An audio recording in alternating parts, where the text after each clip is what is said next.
Long ago, in the celestial abode of Mount Kailash, goddess Parvati desired a child to keep her company while Lord Shiva, her husband, was away meditating.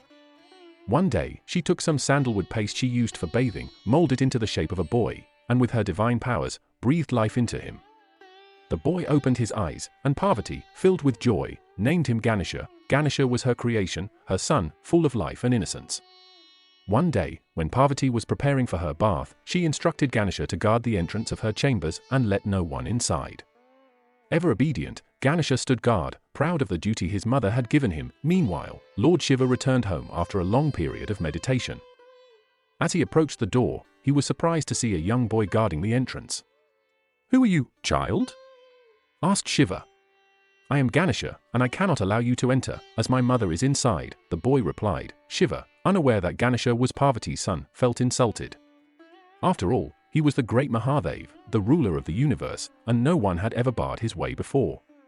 His frustration grew when Ganesha remained firm in his duty and refused him entry, no matter how many times Shiva demanded. In his anger, Shiva called upon his army of Ganas and other divine beings to move the stubborn boy. But Ganesha, empowered by his divine origin, defeated them all with ease. The battle between them grew fiercer. And finally, in a moment of rage, Shiva raised his powerful Trishula and, with one swift stroke, beheaded Ganesha. At that moment, all was quiet. Just then, Parvati stepped out and saw the lifeless body of her beloved son. Her heart broke into 1,000 pieces. Overcome with grief, she let out a cry that shook the heavens.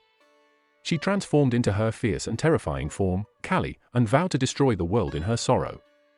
"How could you take my son's life?" she roared, as the skies darkened with her fury. The gods, trembling at the sight of Parvati's rage, pleaded with Lord Shiva to calm her and bring Ganesha back to life. Realizing the gravity of his actions, Shiva softened and promised Parvati he would restore their son. He ordered his attendants, "Go, find the head of the first living creature you come across, and bring it to me." The attendants raced across the land and soon returned with the head of a young elephant. Without hesitation, Shiva placed the elephant head upon Ganesha's lifeless body and breathed life into him. Slowly, the boy stirred, and Ganesha was reborn, now with the head of an elephant but the same divine spirit as before. Shiva embraced his son, filled with love and regret, and blessed him. "From this day forward, you will be known as Ganapati, the leader of the Ganas, and you shall be worshipped first before any god. You will be the remover of obstacles and the symbol of wisdom and prosperity."